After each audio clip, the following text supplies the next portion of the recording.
Do you ever see a successful woman on your feed or in a magazine and think, wow, it must be nice to have it so easy? Well, think again.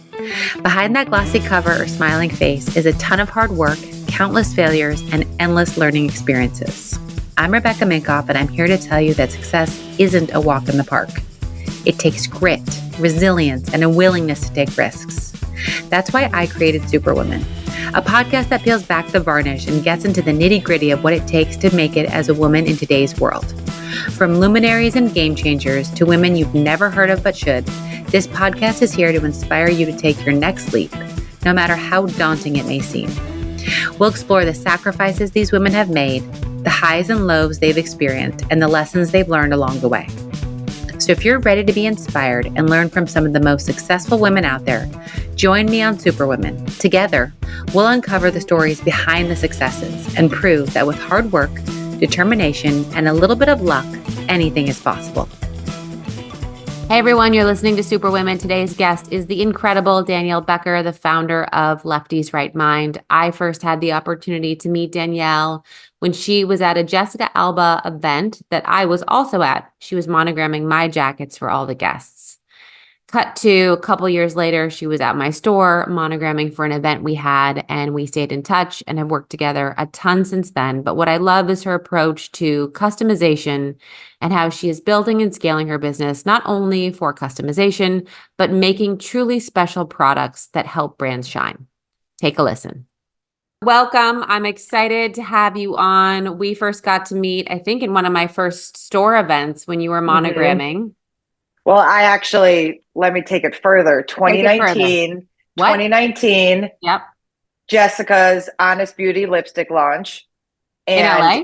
In LA. Okay. And it was one of our first events, and you were there early, and you're just looking around, hanging out, and I'm setting up frantically. It was one of our first events. And I look up, and it's Rebecca Minkoff, and I was like, hey, Rebecca, part of the FFC. Nice to meet you. This was when you first launched it. Yep. And that's when we first officially met. Oh my God. Mm-hmm. I was really nervous that night. I don't know why. I felt very uncomfortable there. I was like, why am I speaking at Jessica's house? I was having my own imposter syndrome. So I probably blacked out half the night. Well, you were, in my opinion, you're just so down to earth and humble, which kind of comfort me, knowing that we're all trying to do great things side by side. And we were working on your product, which was obviously fantastic. We were hand painting your leather jackets. And that's when we first officially met. And then we did a store event. Right. And that's when I came out of my blackout and was like, oh, hey. And now we're here. So it's been we're here. 4 or 5 years. Yeah. And you just, again, totally killed it at our last FFC event with the denim jacket monogramming, and that was so fun. I love my jacket, so thank you. I'm so glad. You're so welcome.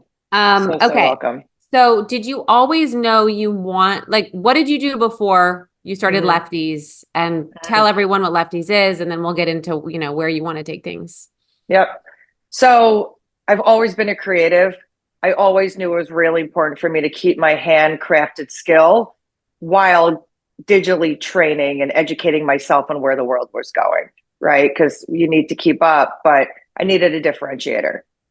So I went into school for graphic design. I loved it. Now it's obsolete with Canva, but I'm a trained graphic designer, right? Photoshop, Illustrator, InDesign. But I was always hand painting. My first job was at Aeropostale in the graphic design department. Okay. So I loved that you could hand paint something, scan it in, and then digitize it.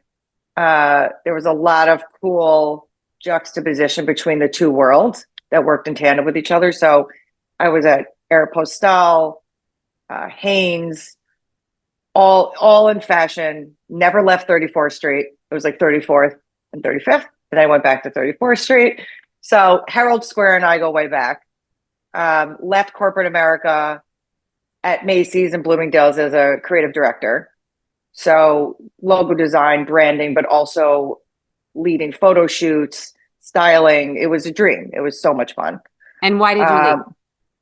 I was freelancing for 15 years on the side. I always had two jobs, and business got really busy.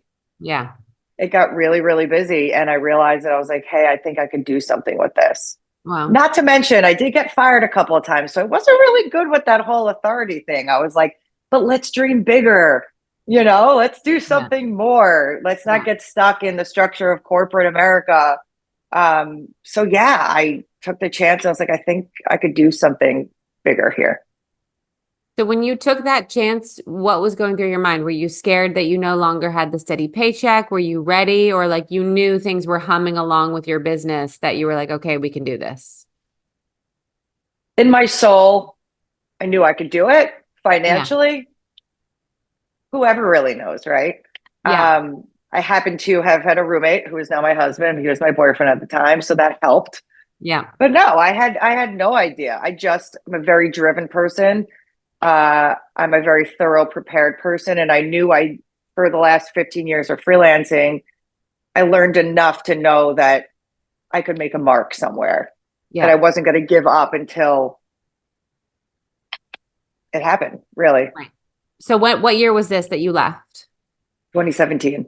Okay. So 2017, you leave, you start with Yep. just monogramming, right? And it was I, just st- you I or started as a graphic designer, okay. logos, branding. Okay. Um, I saw a lot of pressure going into web, and I even learned coding. And I was like, I don't want to do this. I was always led by an innate desire and passion, and I was losing it. Luckily, a friend from high school reached out. I wasn't even on social media at the time. I'm not a social media person, but my friend was like, put your art on the internet. I was like, fine, fine, I'll do it. A girl from high school reached out and was like, hey, can you paint some denim jackets for my wedding? That took off. Then a girlfriend gave me her Goyard bag off her back at lunch and was like, paint it. I said, okay. And next thing you know, as I have a pile of Lux goods behind me with a newborn baby on my boob. And I was like, wow, the traction is really here. But what's interesting about it is that everything starts with a digital mock-up, right? Because somebody's not going to give us something unless they know what to expect. So my graphic design skills were very prominent and still are in business. Yeah. And our first event was with Derek Jeter, with the Roll Players it back. Tribune. How did you get Derek Jeter? Like you're just like, oh, Derek Jeter called. He did. He just called. He just called and he was like, hey, D. And I'm like, let me see if I could squeeze you in. My friend was in head of sales at the Players Tribune. And they're like, we're doing some event for the NBA Finals. You want to customize some basketballs? But we don't have the basketballs. So I said to my mom, who had her business for 35 years, who was an event planner, who had all this promotional product experience and networking, it's like, hey, mom, can you source some basketballs? And I'm going to go and paint them. And I did. Wow. I was also secretly pregnant. I think I was 11 weeks pregnant with my second, and I was so sick. That's the worst. The worst. Trying to But be like get your work done while you want to just puke everywhere is really punishment. So you do Derek Jeter's. mhm, You somehow find these basketballs because your mom is resourceful. And mhm. I remember very clearly thinking every big thing I did was going to be like the thing that, you know, then I'd be like smooth sailing. Like Sienna Miller wearing this one brand a long time ago when the brand went from 2 million to 20 million in a year. So every time I had my Derek Jeter moments, I was like, this is the thing that's going to like take us, right? And then I Yes. always had the disappointment. I was like, oh, okay. So Mhm. was it that big moment for you or was it just a stepping stone? In the moment, I thought it was my big moment, but hindsight and experience teaches you that it's a stepping stone, Yeah. you know? Yeah. Um, the next event was with Louis Vuitton and Neiman Marcus. Okay. Swear to God, I have no idea where it came from. I remember my inbox and it said Christian Louboutin, Neiman Marcus. I'm like, fuck, is this spam? You can swear. What the fuck? Is this spam? It wasn't. And Right. then from there, I was like, oh, interesting. I see a road that we could take that wasn't branding and logo design, right? I was like, oh, this is really interesting. And then coming from corporate America, I understood a lot of the white space there in regards to branded product promotional items that are like wasteful, that eat your Ugly, budget, throw it away.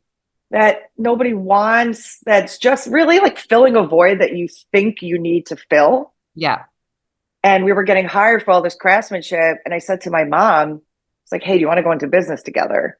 Because I wanted to monopolize on those partnerships. I didn't want you to just come for customization and leave, right? I wanted you to stick around. I wanted you to use us in all facets of this business. And 7 years is today. 7 years is today?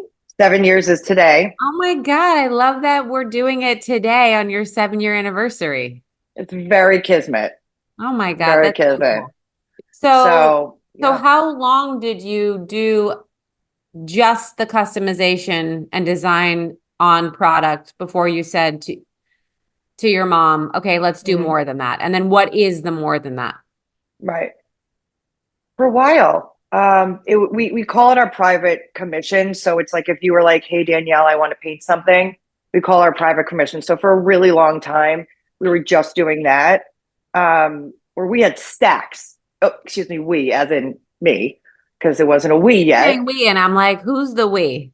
Well, we have a we now, and I Right. never want to lose the importance of that, right? Yeah. You know this. Yeah. I cannot do this by myself, and people still think I do it by myself, but I wouldn't be where I am today without the we. So I'm a we. I also don't love attention, so I like to be a we. I like for my art and for our business to make people happy and to make their lives more fulfilled and valued, but I don't want it to be about me, the product and the experience.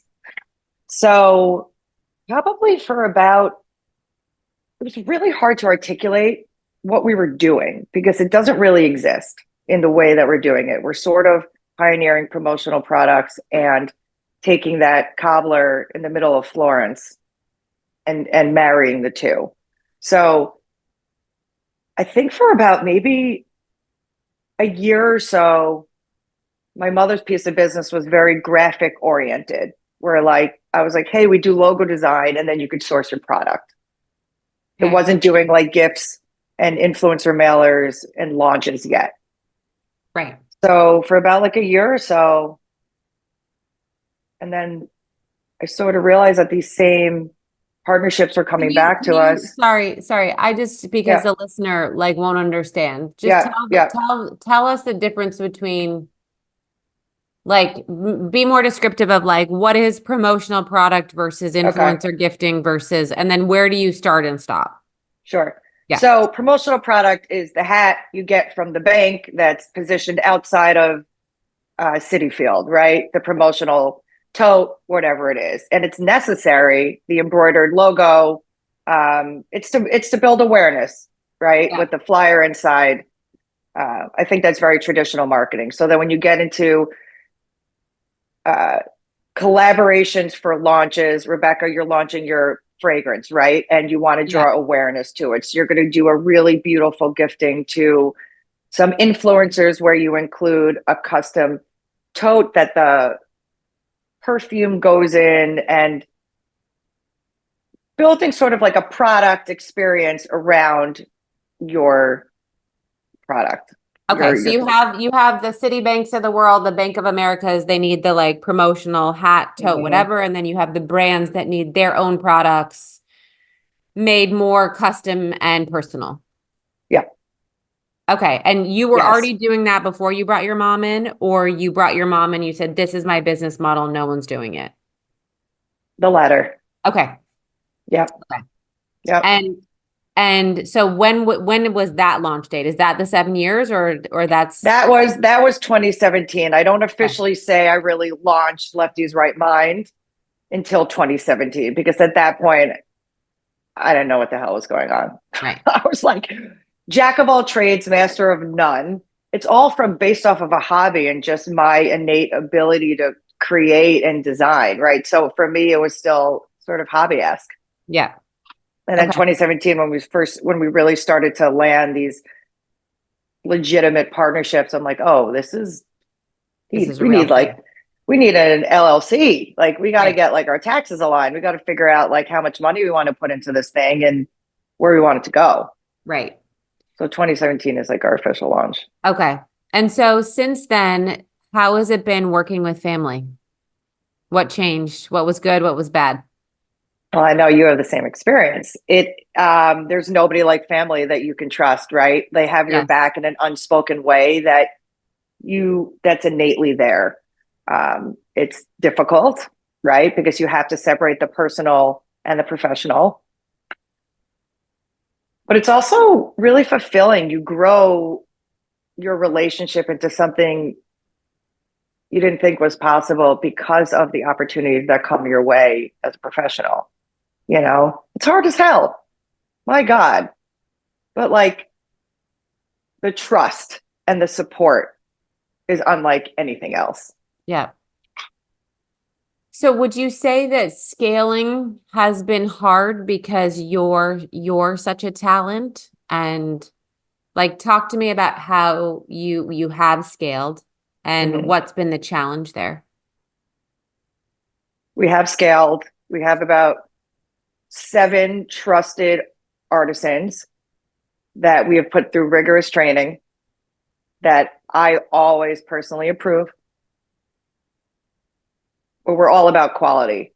So I'm very, very mindful about how quickly we're going to grow. Um, I don't really believe in resumes and I really believe in like professional training. I kind of give a project, I'll give like a monogram and I'll say paint it. I'll give a swatch, a fabric swatch, some paint, and I'll say paint this. And I think there's a lot to say about somebody who is a self-starter and who just gets it done and understands the unspoken expectation. Yeah. So we have a really tight-knit quality team and we've figured out how to handle mass projects of 300, 500 pieces efficiently and in a quality way. But I'm very mindful again about not growing too large because we cannot lose our quality and precision. That is my baby. That is why we are who we are. Yeah. That's not easy. So, I have a trauma memory of MTV when I was first starting out, coming to me and a friend, and they said, we need 300 denim jackets, like fully bedazzled. You have mhm. 24 hours. And I remember we pulled an all-nighter.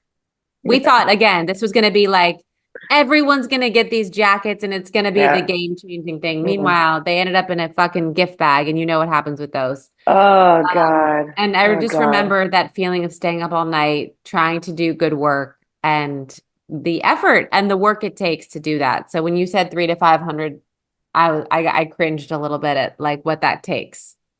We've learned to set expectations. I pride myself on communicating, on saying this is what you can expect. I want to learn everything about what your goals are so that we can meet it in the time frame that you want us to meet it in the way you want us to meet it in. We have definitely horror stories. Don't get me wrong. We had a project with Superga. It was the night before. One of my freelancers, not on the team anymore, but a past colleague, saw pictures. I go, oh hell no! And guess who stayed up painting all of them because I was not going to deliver anything short of our best. It all came out of our pockets. We bought all the merchandise and we made it work, right? Like I'm not going to jeopardize our reputation. Yeah. And I'm going to do everything I possibly can as a human being to make it right. Yeah. There's a moral commitment, right? To treat each other with mutual respect and an understanding that we are humans, right? And that's my North Star all day, every day. Is I did my best and my best is good enough because I am a perfectionist and I actually think it's a positive. I hate when people spin it negatively because Yeah. I think that's why you and I are both here, right? Because we strive for a higher level. But perfectionist is awesome. Like that's a subjective term for everybody. If it's debilitating, then that's a different story, right? But if you have a level of standard that needs to be met, that's legacy, right? Like that can't be that can't be matched. Well, a lot of people don't feel like they need to have any sort of standard anymore. So, Oh God. I mean, yeah. Yeah. um, Hard work. Hard work is now a different definition. It is Kim wow. K was not wrong. I don't know why. I still want to know why everyone attacked her for that. Like, maybe Just she should have because said, what? because people are bored. I don't know, or unhappy, like, or don't want to work. I don't know. Oh But my like God. respect. Like it's not a personal dig every time somebody says something, right? Like Right. just do your best and feel good in your own skin and do you. Yeah. Don't try to hate all the time. It's all Oh, good. haters are fun, man. Whew. I'm getting a taste right now. It's good times. I mean, you can handle it. You got it. Oh, I can handle it. It's just it's sort of like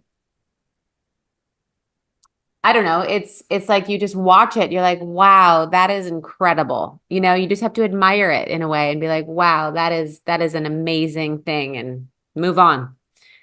Um, It must feel really heavy to walk through life with that amount of weight on your shoulders that you feel that you have to go out of your way to hurt somebody else yeah, who's just trying to do their thing. I know. I know. I feel like we're in quite a hate cycle right now, which is unfortunate Yeah. on so many Yeah. areas. But Yeah. Yeah. so you have two kids, Two kids, your own 3 and 5. business. Hmm. Talk to me about your own business, two kids, all-nighters. How do you do that? And sometimes when the ball drops, what happens? Oh, I had a rough day yesterday. Came back from Boston. We had a very cool event with Patek Philippe. Husband's in the city. I had to get them both from school. One turned into a walker. The other one's the pickup. Food shopping. Forgot everything I needed while I'm on a call. It's a clusterfuck. I I like to say it's a beautiful disaster. Yes. I love my babies more than life itself, but I love my job and I love my passion and I love what I'm building. Yeah. And you have to really want both. You can't look for sympathy, you know? Yeah. Um, my life has never been more fulfilled because they're my passion. And I think I've been very intentional with my free time and with where I choose to give my efforts. And it's taught So me you've been able to make free time. free time is a shower. No, no. No, no. I've been needle pointing a Fendi bag. This is my hobby, even though my job is basically my hobby. It's taken me 3 years. I've given myself 5 years to finish it. That's Wait, like my you're needle yeah, pointing a Fendi? Fendi bag. They came out with this needle pointing kit. It's so cool. Needle pointing a Fendi baguette, literally. No way. Oh yeah. Oh Is yeah. it I'll near send you a you? picture. Can you show it?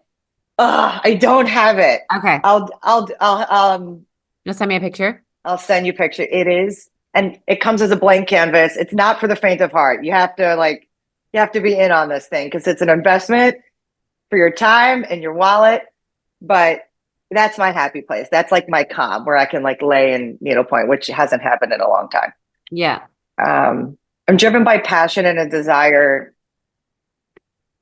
in an authentic desire, right? Yeah. Everything that I give myself to, I'm wholeheartedly committed to. Yeah. I'm an all-in discipline type of gal. Yeah. No, I know that from working with you. Where do you want to take it? Where do you want to take Lefties? I want to showcase that you can scale craftsmanship in a way that isn't digital oversaturated. You can take these beautiful handcrafted pieces and scale it in a beautiful way that doesn't take all the manpower. I think a lot of people are very intimidated by the manpower of using their hands. And I know you can scale it just from my first job at Aeropostale. Paint something beautiful, scan it, digitize it, but it still has that legacy of being crafted by hand. Right. I think it's when it becomes a default font or the embroidery you see everywhere or the same freaking product that you're sick of looking at. Yeah. There is a way to be intentional and sophisticated and connect to something. That's what we're really trying to do here at the end of the day. Like we all as humans and professionals want to feel valued and seen and understood, right? That's what I'm trying to do in business is be more intentional, find moments that actually connect to a larger story. We say we storytell through craftsmanship. That's what we do here. It's all about the story and it's about it coming to life. So my mission is to show that you can scale what we're doing here. And what do you do during the hard times when you've pulled the 24 hours, the kids need you, you know, it's a lean team. Like what gets you through? Well, my husband wants to know where I disappear to. And I told him I'm not going to tell you my secret because if you can't find me, it's a really good one. But I'll just say it. I hide in my fucking pantry and I probably have wine in my hand and I go into this little corner. And yes, I close the doors because I like it dark. Yeah. And I just need some time and you just need a minute. Yeah. And then I come out and I'm like, let's do it. Very passionate.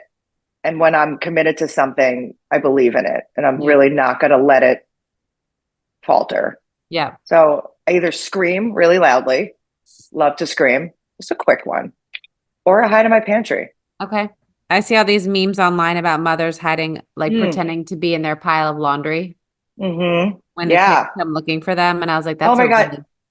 Really Did you see the one where she hides under her coat and she puts it on the banister? Yes. Brilliant. So brilliant. I'm like, why didn't I know that earlier? I needed that the other day. That's hilarious. I know. But yeah. Pantry, any sort of dark place in your home. I highly recommend it. You're going back to the womb, to your cozy place. Yes, going to the womb. I love it. Yeah, yeah. So where can people find out about your work and hire you, all the good stuff? Instagram, Lefty's Right Mind. Our website, Lefty's Right Mind. LinkedIn, Danielle Becker. I answer the emails and if it's not me answering, I'm looking at every single one of them because we want to spoil people with service and appreciation. So I will see it and I will hear you. And I'm living my dream over here. So it really means a lot that people are interested in what we're building and intrigued by it. Well, it shows every time we've worked together, your passion shines through and your go-getter attitude is like, that's what's needed to make it because it's too hard otherwise if you don't have that. It's way too hard. And I also think it's really important to be very prepared and thorough. You have to be very mindful of other people's time. Yeah. And you have to be really thoughtful with where your efforts go, right? For both parties. So just do the work, right? Like you can't cut corners. No, not at all.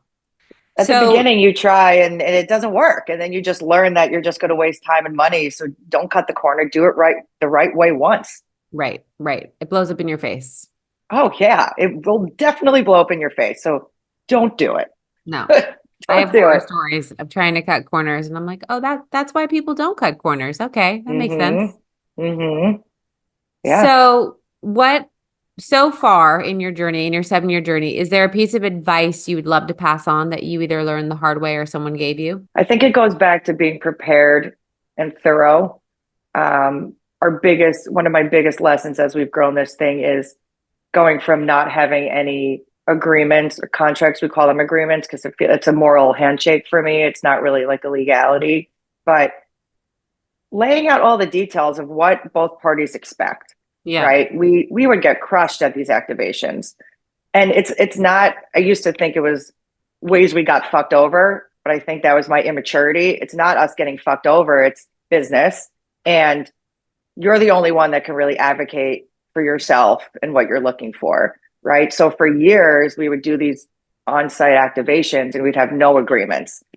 And my expectations are different than yours. And live events, 100 things go differently. And there were a lot of moments where